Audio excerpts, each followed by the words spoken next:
Y seguimos hablando sobre el tema para tratar de entender qué es lo que está sucediendo. Tomamos como caso paradigmático lo que sucede en los Estados Unidos, pero podríamos hablar de procesos migrantes que se están dando en muchas partes del mundo. Recuerden, por ejemplo, que hemos estado en República Dominicana, en donde, digo, tuvimos un testimonio muy fuerte de una migrante que en realidad es dominicana y sus padres son haitianos, pero que nunca conseguía la legalización o su legalización, por lo tanto tenía que estudiar casi de manera ilegal en la universidad, no podía acceder a cosas tan básicas como por ejemplo tener un número telefónico de celular en Dominicana. Digo, el proceso migrante y de movilidad humana es uno de los grandes temas de nuestra región.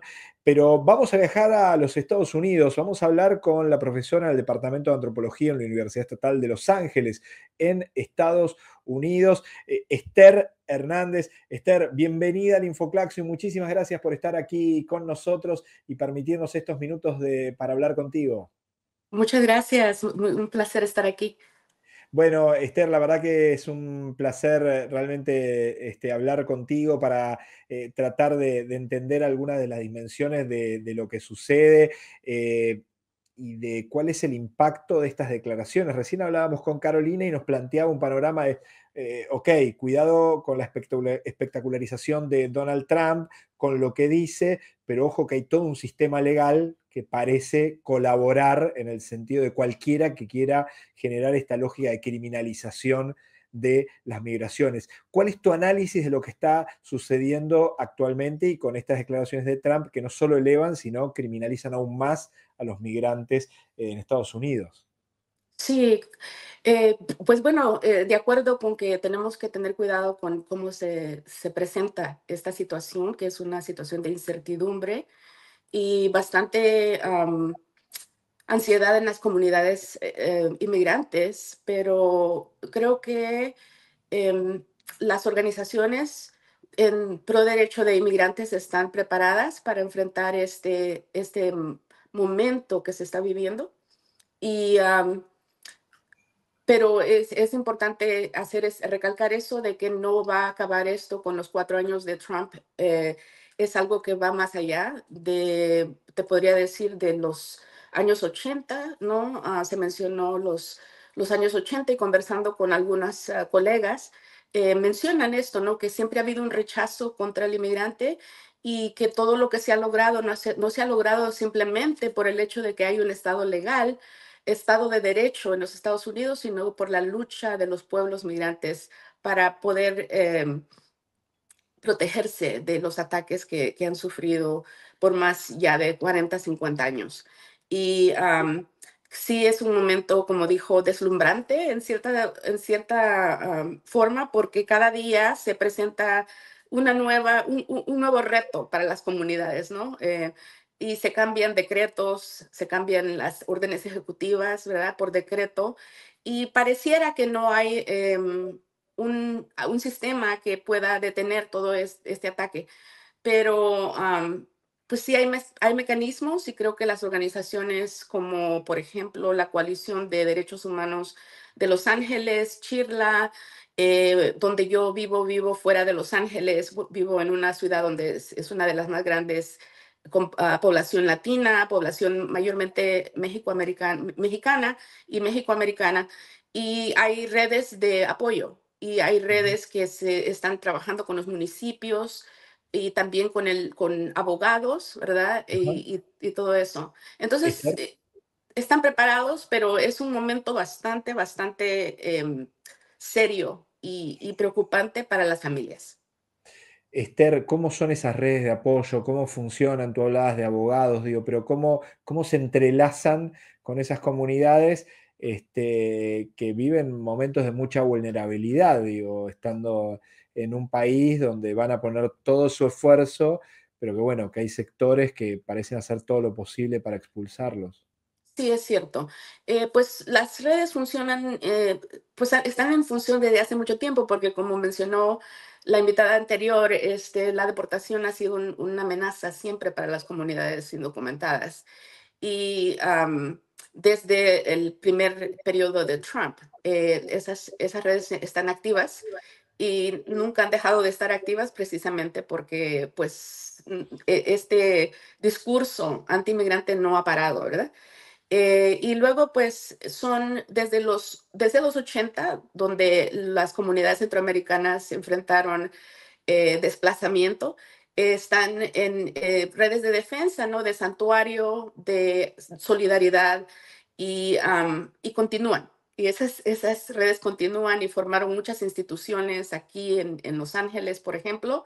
Em, Hay muchas redes de apoyo para centroamericanos, hay muchas redes de apoyo para mexicanos y se reúnen de diferentes maneras, algunas informales, pero en California creo que estamos más privilegiados en cierto punto porque pues tenemos representantes latinos, tenemos el sistema de educación de California sí ha formado comunidades que entienden la problemática migrante. Claro, Y entonces, aunque el discurso a través de la nación es bastante crudo contra la inmigración, creo que California es uno de los lugares que todavía tiene esa pared de defensa que va a tener que desplazarse ahorita en este momento, ¿no? Y entonces, pues hay abogados, hay clínicas de derechos para los migrantes, y aunque parezca que no hay derechos, porque precisamente por este sistema espectacular de control de los medios de mainstream y claro. también los medios sociales, ¿no? De Ujú. la social media. Yes. Aunque eso está, tenemos gente muy preparada que está luchando en nivel igual, ¿no? Para apoyar a la gente migrante. Y creo que la defensa va a ser y es por parte de las redes legal en un punto, pero organizativo también. Y la educación, ¿no? La educación sobre lo que estamos enfrentando, que no es, por ejemplo, muchos de nosotros somos ciudadanos, hemos hecho nuestra vida aquí, pero tenemos que recordarnos de la gente que está en esta situación de hace más de 30 años Claro. de no poder protegerse, ¿verdad? Por un estatus legal migratorio. Esther, recién con Carolina hablábamos de uno de los grandes temas que son niños, niñas, adolescentes que por ahí tienen que estudiar en los Estados Unidos. Entiendo que hay algún tipo de protección para los que llegaron en las infancias o en la infancia para poder seguir estudiando, pero coméntanos un poco qué es lo que sucede con esos niños y esas niñas, si pueden seguir estudiando y qué es lo que sucede en California particularmente. Sí, en California otra vez es algo, es una situación mejor que en toda la nación, ¿verdad? Pero el sistema Dreamers es un programa que se usó, ¿verdad?, desde 2012 y ha protegido a muchos estudiantes, pero en este momento, a partir de la llegada de Trump, no se pudieron hacer nuevas solicitudes. Entonces, hay toda una generación de jóvenes protegidos, pero tiene que ver con la edad de cuando llegaron a los Estados Unidos y los que ya cumplieron los 16 años antes que Trump interrumpiera ese programa, pues no tienen derechos en este momento, pero en California el gobierno estatal ha proveído maneras de proteger esos derechos, ¿no? Y como mencionó Carolina, pues tiene que ver con el costo, que no se les cobra, antes se le cobraba tuition, se les cobraba una cuota, la cuota Ujú. de sus estudios era para las personas que acababan de llegar, ¿verdad? Que eran de otros estados, entonces no era accesible.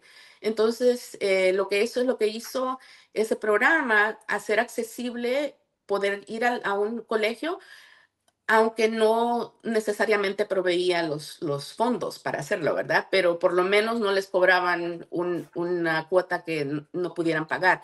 Pero California sí tiene protecciones para los estudiantes que se graduaron de las escuelas de California. Ellos pueden pagar el mismo precio que los demás pagan. Esther, ¿tú ves, más allá de todas estas situaciones, alguna diferencia en la lógica de cantidad de deportaciones? ¿Viste algunos movimientos más especiales? Imagino que debes tener contacto también con gente que vive en otras partes de los Estados Unidos para tratar de entender si hay un cambio real o es un cambio discursivo con el intento de asustar, de culpabilizar y de criminalizar un poco más a migrantes. Sí, pues el efecto se siente, no necesariamente, como digo, en California, pero en ciertos lugares. Por ejemplo, no en Los Ángeles precisamente, pero en áreas como Fresno, donde es un área más que tiene más agricultura, ¿verdad? Entonces, siempre ha habido eso de conducir redadas en esos lugares y entonces ahora se están usando más y se están mediatizando más, ¿verdad? Para inculcar ese miedo. Y sí, pues sí han habido arrestos, han habido personas que las están arrestando, ¿verdad? Y supuestamente es cuando tienen ya un proceso y ya el proceso dijo que tienen que salir, pero en el proceso de agarrar una persona que sí ya la expulsaron, ¿verdad? Pueden agarrar a muchas más personas. Y pues ha sido algo muy calculado en cierta manera de ir a ciertos lugares como para crear esa mediatización, pero no necesariamente, por ejemplo, ha habido muchas redadas en la área de Chicago, en Florida, ¿verdad? Pues han habido aquí algunos arrestos en San Diego, por ejemplo, pero también en Fresno, que es al norte de Los Ángeles, pero es una comunidades más rurales. Entonces es bien estratégico la mediatización de estos esfuerzos, ¿verdad? Enforcement, se me fue la palabra, pero pues Sí, sí, se entiende. que están conduciendo operativos, pues. Ujú, Es algo muy, el discurso es muy militarizado, es la claro. idea de esos operativos, pero y redadas, ¿verdad? Que supuestamente son bien organizadas y bien, Ujú, bien pensadas. No creo que eso necesariamente está sucediendo y creo que también esos son que no es tan fácil como ellos lo presentan, ¿verdad? claro. Porque las comunidades están bien integradas, hay personas que tienen documentos o personas que no tienen. Las demostraciones que se han dado en California específicos son de los estudiantes que salen a defender a sus padres. Ujú, Y eso es importante, ¿no? De que no se ha visto tanto antes, que es que los estudiantes sean mucho más militantes en decir: "No se va a permitir esto".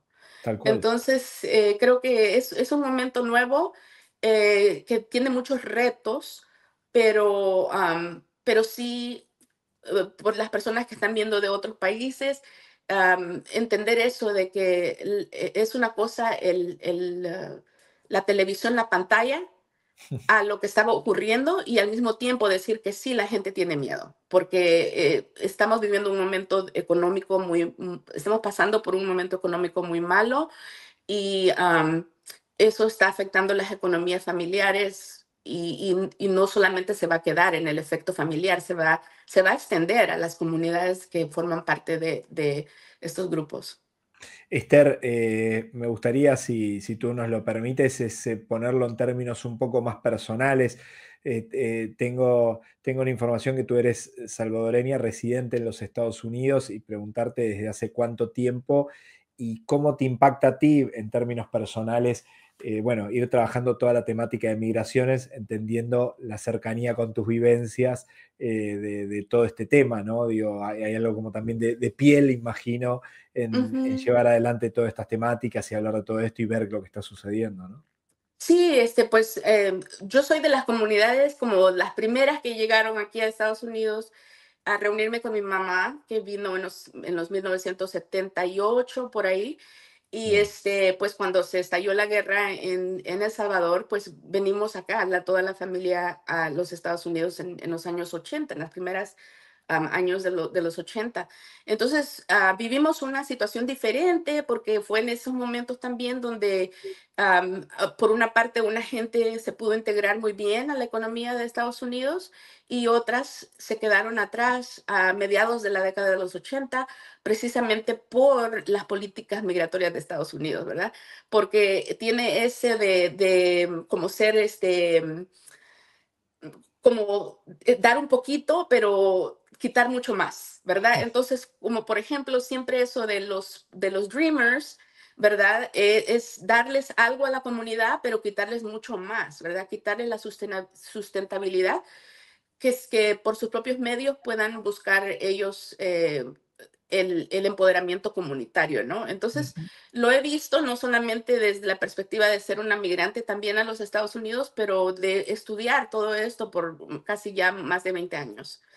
Y pues es a propósito, es a propósito todo esto que está ocurriendo, pero creo que es un momento diferente en el sentido de, no es como en los 80 donde eran unas comunidades que acababan de llegar, ¿verdad? Las comunidades están mucho más enraigadas en California y en la nación, entonces, o sea, los centroamericanos en particular. Pues yo creo que hay muchas instituciones y organizaciones aquí en California y también en otras áreas, en Washington, en el sur de los Estados Unidos. Hay redes súper, súper fuertes, ¿no? Que están ligadas con todos los otros movimientos de apoyo mexicoamericanos. Y entonces creo que todos los que estamos envueltos no necesariamente somos migrantes, pero es importante que seamos migrantes porque entendemos la problemática desde 40, 50 años atrás, ¿no? Y sí, es un momento bastante incierto y especialmente porque no hay voz necesariamente de los partidos políticos que puedan, que puedan detener este momento, que es un momento cruel, porque no es necesariamente, como dijo Carolina, que quiero hacer ese punto, de la liga entre lo penal o lo criminal y la migración, ¿no? Y también recalcar lo que mencionaron al principio, que la migración es un derecho humano.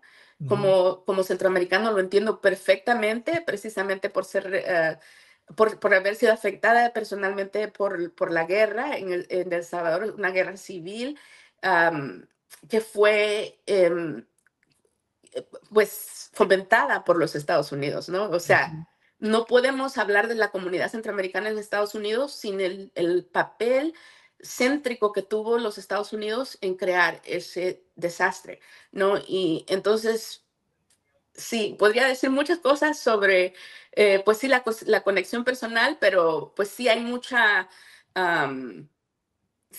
experiencia personal, pero también al mismo tiempo tenemos que poner ese énfasis que los migrantes entendemos esta situación no solamente por la piel, ¿no? Por nuestra propia experiencia, sino también porque hemos observado en los pueblos centroamericanos hemos observado esta situación por 50 años y nunca hemos estado nada más observando, hemos estado luchando. Y lo digo en colectivo porque pues hay muchas, de diferentes maneras, como activismo Ujú. en el ámbito legal y en el ámbito educacional. Esther, te tengo que consultar porque digo, hace muy poco tiempo vimos incendios brutales en la zona en la que tú te encuentras. Digo, ¿cómo te afectó y en qué momento se encuentra eso? Entendiendo que los niveles de devastación fueron muy, muy grandes, ¿no? Sí, esos incendios, uno de ellos ocurrió bien cerca de la universidad donde yo enseño. Y pues sí, es todavía algo que la gente no ha regresado a casa porque hubieron muchas casas que se perdieron completamente. Y pues por otro lado, ocurrió más cerca de las ciudades costales, ¿no? Entonces, en este momento preciso, hay mucho efecto. Personalmente no, pero en nuestro alrededor, por ejemplo, muchas personas que trabajan en universidad, ¿verdad? Perdieron sus casas, pero también las comunidades migrantes perdieron muchos trabajos en las áreas de Malibu, Palisades, que es donde ocurrió los incendios que están más cerca de la costa. Y pues son economías que los migrantes se movilizan en esas economías, ¿no? En los servicios, en los negocios, ¿no? En todo eso. Entonces es un efecto bastante fuerte y que no nos recuperamos de eso y luego ya tenemos que levantarnos para lidiar con lo que Trump va a hacer este día, ¿no? Pero como dije, Es un momento bastante serio, perdón que tengo una gripe. Es un momento, bastante serio, y especialmente con esto de los incendios, las economías migrantes han sido una de las más afectadas, pero no necesariamente ha habido mucha atención a eso, ¿verdad? Porque, Claro. pues, eh, o sea, no va a haber, rescate ni apoyo a las comunidades que no tienen documentación, por ejemplo, pero, cometemos un error en eso, porque las comunidades indocumentadas y documentadas están bien ligadas. Yo pensaba, Esther, digo, qué tremendo, ¿no? Comunidades que sostienen una parte muy importante de la economía de los Estados Unidos, pero en el momento de necesitar una ayuda son como invisibles para muchos Invisibles. gobiernos, ¿no? Sí, eso es precisamente, son visibles cuando se necesitan. Por ejemplo, todo esto de reconstrucción seguramente que se va a apoyar en la labor, inmigrante, ¿verdad? Y se va a llevar a cabo precisamente por la labor inmigrante, pero no se le da el reconocimiento que merece. Esther, un placer. Gracias por estar allí, gracias por tu testimonio desde allí de Estados Unidos y aparte también por sumar esto de plantearlo en parte en términos personales, pero entendiendo también cómo es ese engranaje con tu investigación, con tu trabajo profesional.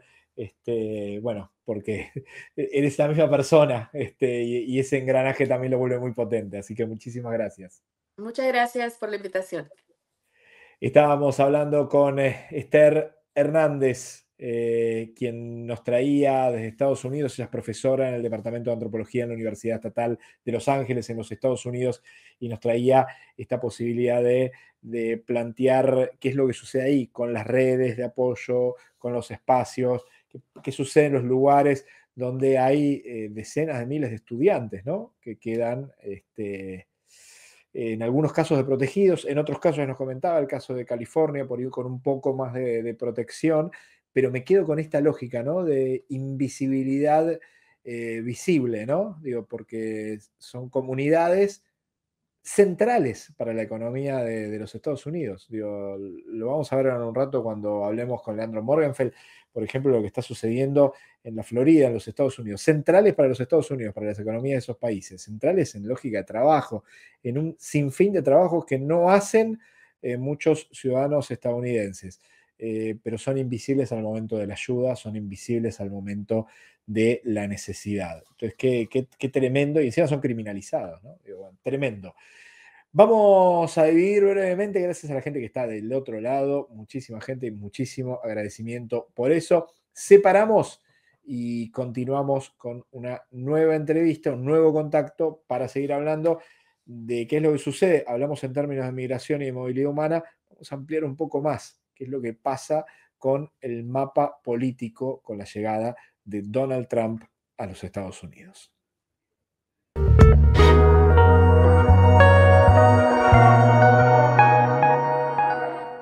Y continuamos en este InfoClass